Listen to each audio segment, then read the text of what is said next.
Hi and welcome to the WOOLapyk podcast. This is a podcast about knitting mainly. And my name is Ida. I live in Denmark with my husband and our two little kids and my husband's daughter. And welcome here. I am doing a bit of a real introduction today because I think I'm gonna put this podcast on YouTube for everyone to see. So this is for everyone who is on Patreon. Usually I just do a Patreon podcast every month and I don't really do a regular introduction because I assume that people on Patreon know who I am and I don't need that. But so if you're on Patreon and you're thinking, why are you telling us all of this? I know this already, then that's why. Oh, here comes Asta. Hej. Fik du lige en lille lur? Jeg sov ikke. Gjorde du ikke? Asta just woke up. She's at home from school today because she has a fever. And she fell asleep when I put Anton to sleep. So I was hoping she would be sleeping for the whole podcast. But that's fine. She is now on the couch with popcorn, a lemonade, and iPad with her favorite YouTube show, which she's generally never allowed to watch except when she's with my mom. I told her that she could watch that as long as I was doing the podcast. And she's very, very happy about that. So she's watching that. She also got some Tylenol, which is the same as Panodil in Danish. And I think she's doing okay right now. I have decided to break this podcast into 3 parts. So this is gonna be part 1 where I show you 2 finished. One is finished and one is almost finished objects. Then I have the middle part where I'm gonna show you some stash. I recorded that a while ago. And I will put that in there in the middle. Hi, I'm just quickly popping in to tell you that the stash vlog, looking for yarn for Jakob's sweater vlog that I talked about, turned out to be 30 minutes long. So I have decided to not include it in the podcast. It will be in a Patreon only vlog instead. So you can watch it on Patreon. And just please ignore me when I talk about the vlog here on the podcast, because it's not going to be on the podcast. So yeah, that's it. And now back to the podcast. Bye. I have a few Patreons who've been asking to see my stash yarn, so that's going to be there. And yeah, it's not going to be all of my stash because that would take forever. I think maybe it's 10 minutes long. But if you don't want to see it, you can just fast forward. I'm just going to go through some of the yarn that I have. And then I'm going to finish off by showing you my works in progress. Yeah.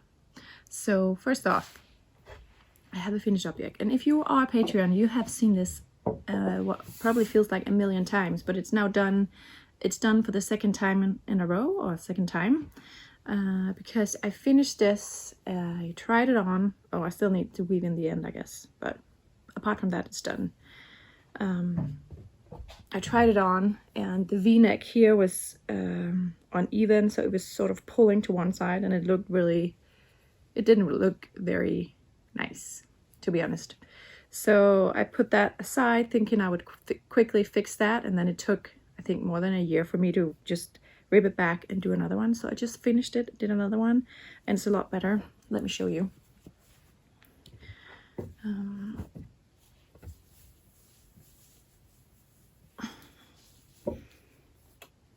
So you see now, it's a lot more even. It's still not perfect, but I can see on the model or the sample, it still isn't completely identical on either side here.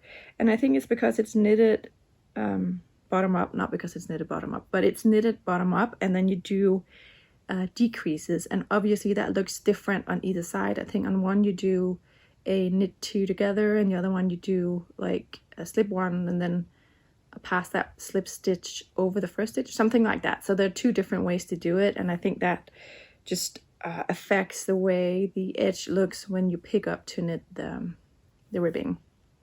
But it's a lot better and it's a lot more even, and I will definitely wear this now. So that was the main goal with redoing this, was that I would actually get to wear it, because it is knit on a size 3mm needle, and it just took me a long time to knit it, so it would just be such a shame to not wear it. I have used a Helga Isa pattern as sort of a guideline. It's from the book called Knit, and it is the pattern called, I think it's called PSSO, Pass Slip Stitch Over, something like that. And it's just, it looks nothing like it because it has small cables running down all the way through the body. It also has different edging on the bottom. I did like a folded over hem, and it just had I don't think it actually had a standout hem on its own, because it had all those small cables. It didn't really need anything to stay nice and even. So if I remember, I will put in a picture of the original pattern so you get an idea of what I'm talking about. But I just like the shape of the pattern, so I thought I would use that as a guideline to knit this. Yeah, so I used my own hand-dyed yarn. This is a 50% silk, 50% non-superwash merino yarn in a very light yellow color. I think it's super pretty. And I did, the front is a little shorter than the back as well.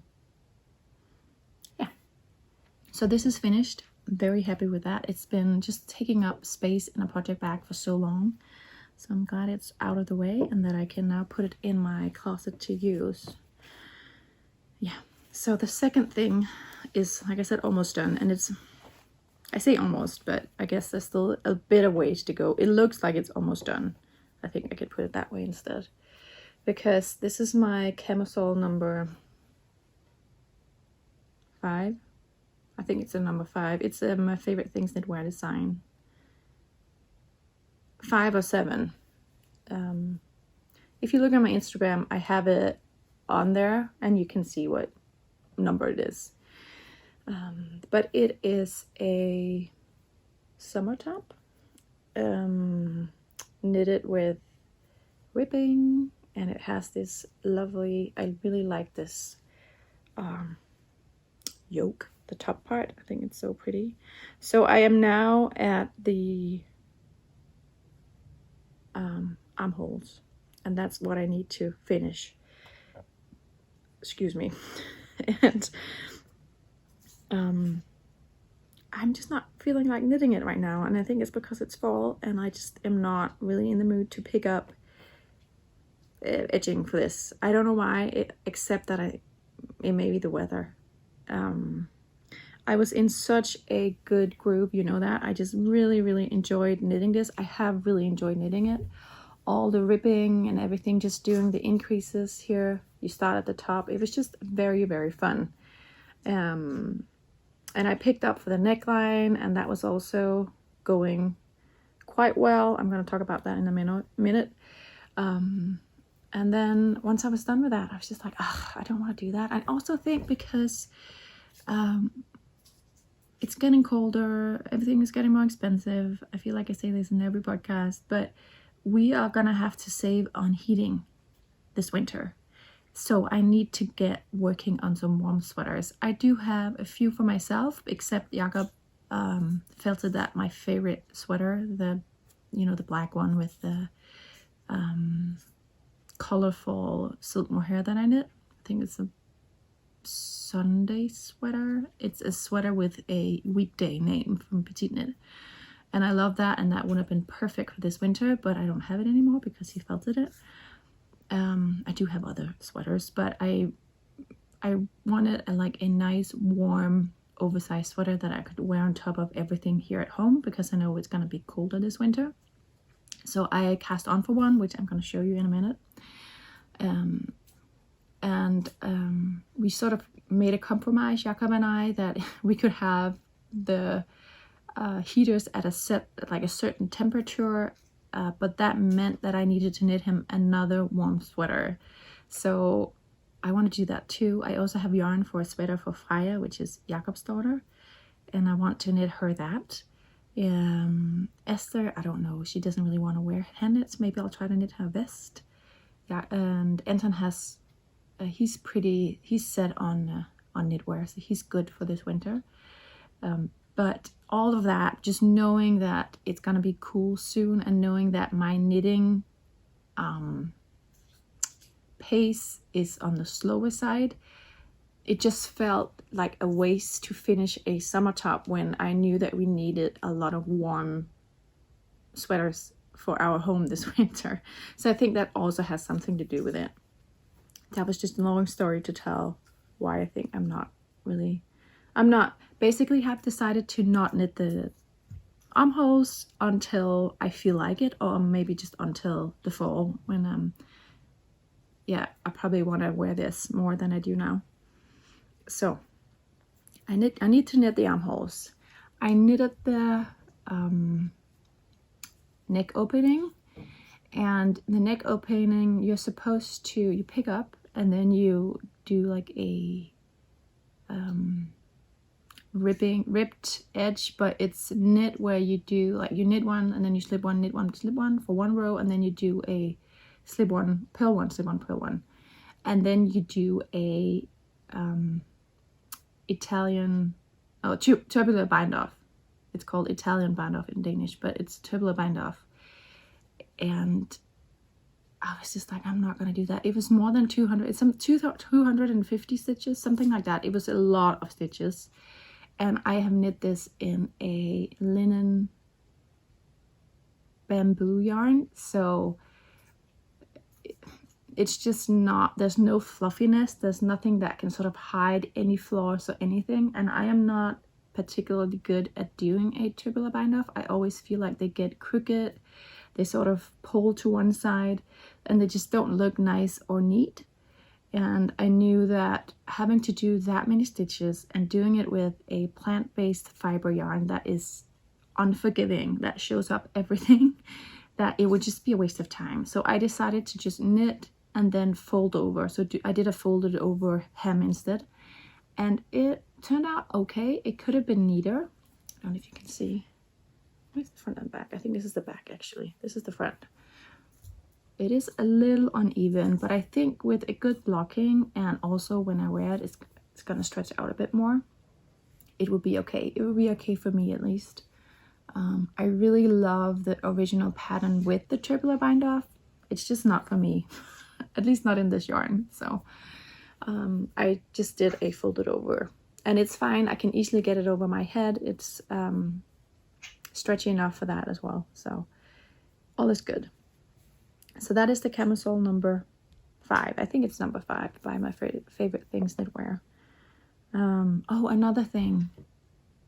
It is knit with 2 strands of yarn, 2 strands of fingering weight yarn instead of 1 strand of fingering weight yarn. I talked about that on the last podcast, so I'm not going to talk about it here. I think I talked about that in the podcast for August. If I didn't, let me know, but I'm pretty sure I did. So I'm not going to get into more details about that. Okay, so I'm going to put in the clip of my yarn stash right now, and also my search for yarn for Jakob's sweater, because that's also why I was looking through my stash, was to find some yarn for a sweater for him. But you'll get to see that now. So Jakob ended up deciding on the gray yarn, and he actually picked up this Øling Danish wool and said he thought that would be nice with a sweater in this yarn, which is surprising to me because that's the most rustic of the yarns, but you know, he just had it in his hands. So but I was happy about that, because that means that I can get hopefully all of this yarn knit up into a sweater for him and out of my stash. I still haven't decided on which sweater to knit for him. I asked on Instagram if people had some ideas for a men's sweater on thick needles and thick yarn, and got some very good suggestions, but I haven't decided yet. I think I am probably leaning towards getting something done on Elmanit. I think I just talked about that in the stash yarn things. I'm not going to talk more about which sweater. Actually, I'm just remembering that. But I have done a swatch for him or for the sweater, and he told me that he would like something that was thick but had big, I think he said big holes, a bit. And I think what he meant, what I have interpreted out of that, is that he wants something with big stitches on there, and that was perfect because that's also what I want to knit him. So I did this swatch on a size 11mm needles, I think. I can't remember, on these needles. So they are quite thick, as you can see, or big. And this is a swatch where I have used all 3 of the yarns. And you can see down here in the bottom, that's where I used the 2 lighter ones. So I used this, which is, I think it's a 100% merino from Inglegarn, and then the Yngling yarn here. So that's quite light. And then the other 2 up here, I have mixed the BFL Masham with this one. So there's a mix here, and then a mix here. So these 2, and then, like I said, at the bottom, these 2. And I showed him the swatch because I just wanted to see what he said. I didn't mention anything about the color difference, and he didn't notice, which I figured that he wouldn't, but I didn't make it obvious to him, because I think if I do make it obvious to him, it may be a problem for him. If I don't say anything, I'm pretty sure he's not going to notice, because he doesn't notice things like that. So I'm just gonna like stay quiet and just use these yarns and not really mention to him that they are different yarns, and then you'll see what he says. Because I want him to wear it, obviously. So my thought is that I am gonna start out with the 2 soft yarns. So these 2, the BFL Masham and the merino, I think. Yeah, I think this is a merino. And use that for the top part of the yoke, so where his neck is, and just the top part of his upper body. Then I'm gonna change to these 2 and knit that for until I split for the sleeves, and then I'm gonna knit the sleeves using again these 2, the soft yarns. Hopefully I will have enough of that, because he may wear a t-shirt. I know he's not gonna wear it without anything underneath, and if he wears a t-shirt, then it would be nice with something, excuse me, I have fluff in my mouth. It would be nice with something that is soft for his skin. And then I'm gonna use the more woolly yarn for the body, because he's not gonna have that directly onto his skin. So that's my plan, but I'm not gonna cast this on until I have finished what I cast on for myself, which is right here. It's really raining outside, so you may be able to hear that. I am knitting a B Mandarins or Melody Huffman pattern that has not yet been released. I follow her on Patreon, and she released it on Patreon, but it hasn't been released, and I don't think it has been tested either, actually. But I think it's got to be released this fall. So I don't know the name of it. It's a tunic, and see if she figured it out.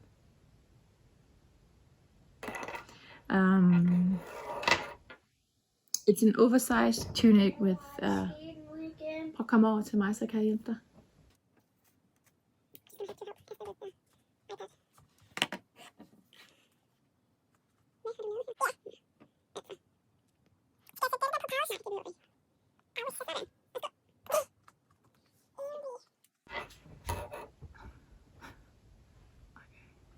Like I was saying, it is an oversized tunic pattern that is a bit longer on the back. It has a split hem, has a slight A-line shape as far as I can tell, and it has these really nice sort of big oversized sleeves that but there are still quite fitted at the cuff, but quite big and voluminous on the rest of the sleeve.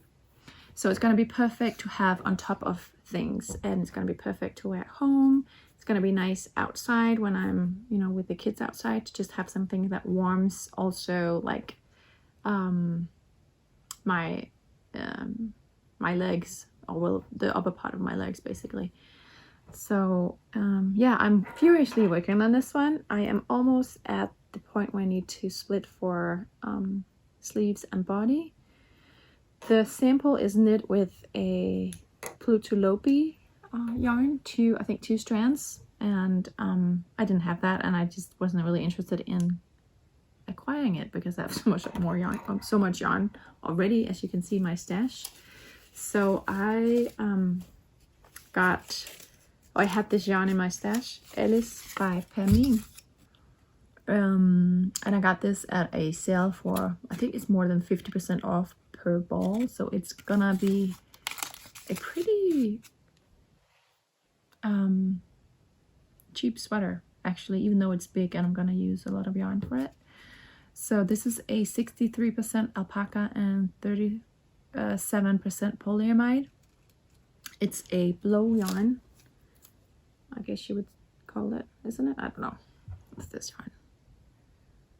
It looks like a blow yarn, or maybe it's a chain yarn. I think, no, it's a chain yarn. And I had to go up quite a few needle sizes to get the right fabric. I actually ended up doing quite a lot of swatching to find out, to get the gauge.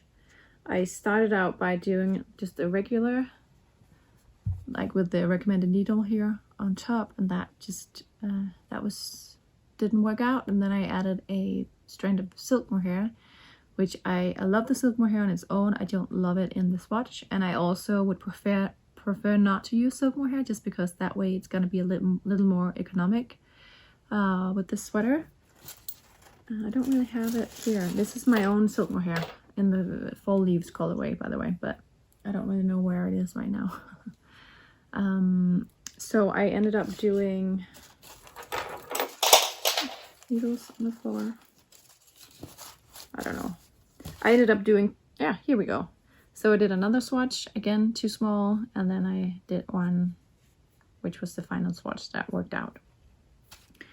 And even though it's quite airy, it's not very, I mean, it isn't really see-through or anything, even though I had to go up so far.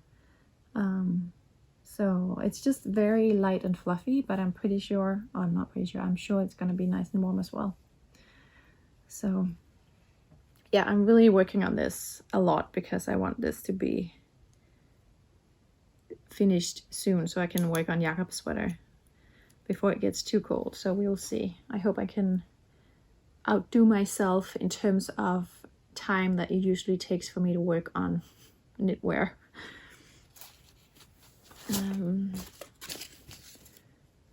So what else do I have?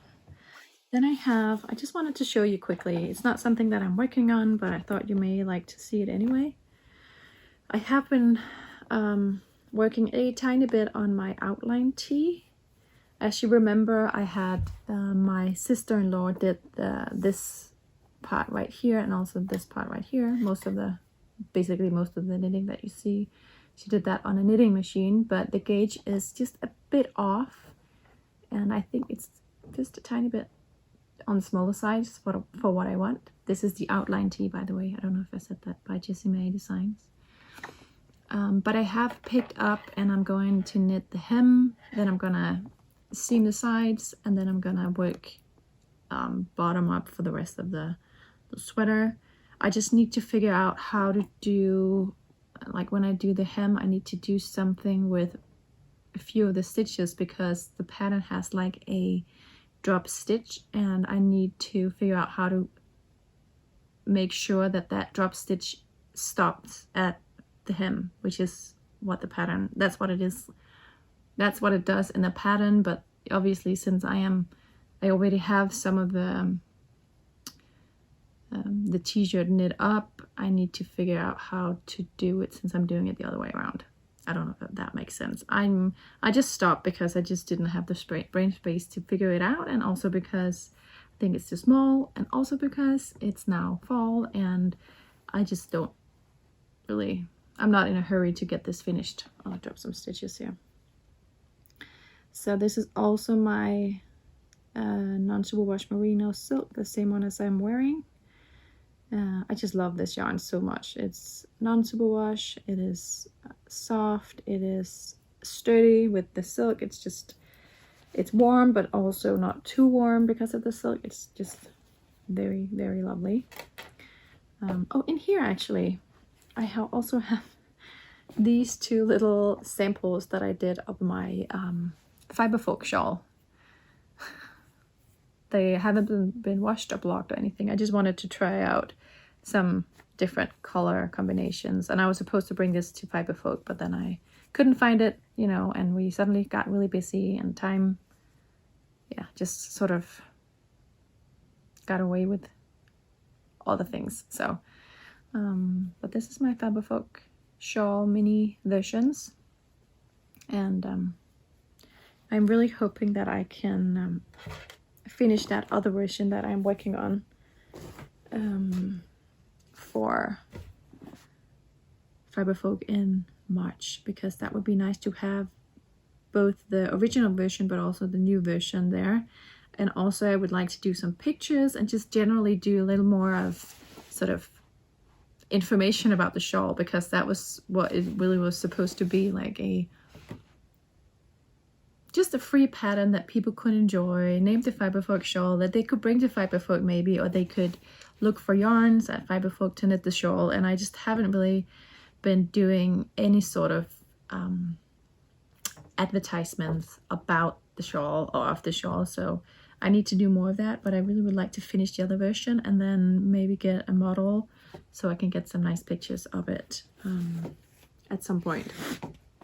Also here I have my Fiber Folk pin that we got this year for Fiber Folk. So you can buy this on, actually it's on my website, because we don't have a website for Fiber Folk where you could buy things, or like a web shop. We have a website, but we don't have a shop. So it's on my WOOLapyk shop on Etsy, but it's there. So if you want one, you can get one.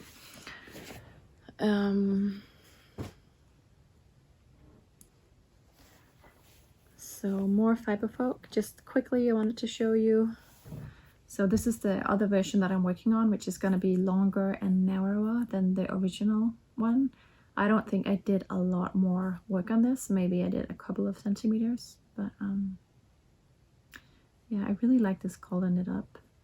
I am holding 2 strands together for this. The original pattern has a strand of merino and then a strand of silk mohair, and this just has 2 strands of the merino, or the merino nylon. This colorway is called, it's called Yours Truly, and I do think I have some in the shop actually of this. It's just a very pretty, very light pink with some specks. And I'm gonna hold it together with Olive You. This is the non-superwash version. I also think I have, or maybe I don't have this, the superwash merino nylon. I don't know. But I'm gonna hold it with this. I think it's gonna be so pretty together. Like this. Okay. And was that it? Yeah, this was just the top. So I have one last thing. So Jakob went to Berlin a couple of weeks ago, and I asked him if he could bring home these little dolls, because I want to, originally I wanted to just use the heads, and they have like a little soft body in here, and then knit a body for Anton and also for Carl, which is my little nephew, who is just almost as Anton is almost the same age as Carl. Because I have been looking for knitted dolls and I just really don't like the way they look in the face. I just haven't found anything or anyone that looked nice. So I thought this was a way to just, I could use the face and then add the body. But I think I just really like them like this. So I think what I'm gonna do is just knit them a little sweater so that they can wear, so they get a little more of a regular body with arms and legs, so they kind of look like this. And just, yeah, I think I'm gonna knit them. I also have this one. Just knit them, both of them, a little sweater to wear, and then I want to knit them a bassinet. I have a pattern from Crea Junkie. Yeah, so I'm gonna knit a bassinet that they can sleep in. I'm gonna knit a blanket and a pillow, and also a pair of little what are they called? Diapers. So that pattern from Crea Junkie actually has it has the bassinet, and then it has a knitted doll with some clothes and the diaper. But I think I'm just gonna use the pattern for the diaper and then the bassinet. Yeah. So that's another plan, a little bit of a Christmas present plan that I want to see if I can finish for those two little boys. So a quick talk about Patreon. I think what I've decided to do is, as it is now, I have the monthly podcast and then I have a monthly vlog on there. And I'm gonna keep the vlog as a Patreon only thing, and that is mainly because I don't feel comfortable putting vlogs up on YouTube, because there is some content with, it's just more personal with family life and pictures or not footage of the kids and things like that, and I don't want that to be readily available for anyone that just Googles my name. I mean, there are also other things. So this month I'm gonna do a dialogue, because I'm gonna die next week, so I'm gonna make sure to record a lot from there.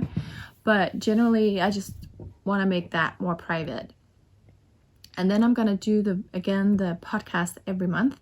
I'm gonna put it on Patreon first, and then I'm and then I am going to add that to YouTube a week or two after it's been added to Patreon. That's my thought. And then and then I'm gonna remove the one tier where you get both the vlog and the podcast. So basically, if you are on Patreon, it's gonna be cheaper because now the podcast is gonna be on YouTube. And I don't know how to do that. I'll figure out how I do it, but I'm gonna see if I can figure out how to do that from next month, so that yeah, so it's gonna be cheaper. I can't remember what is it, 20 Danish kroner, I think, per month, the cheap one. At least that's what I get paid, and I think there is some taxes and something that goes to Patreon as well, so it's probably more expensive for you, but I get 20 kroner. Yeah, so that's the plan that I'm going to do, just because I miss being more visible, I think, on YouTube, and I miss that community. I thought I would be able to do more podcasts, so that I could do some just exclusively for Patreon, which I may still do. But I thought I would be able to do like regular podcasts for YouTube, and it's not possible for me, mostly because I don't knit enough to have enough content to do 2 monthly podcasts that have different interesting stuff to talk about. So yeah, I'm quite excited about it, and I hope you are too. And yeah, I'm gonna see if I can figure out how to change that whole setting on Patreon soon. So thank you so much for watching, and if you are Patreon, thank you so much for supporting me. It is really appreciated, and I know a lot of you have been there for more than a year now since I started, so that's been really nice that you are continuing to support me.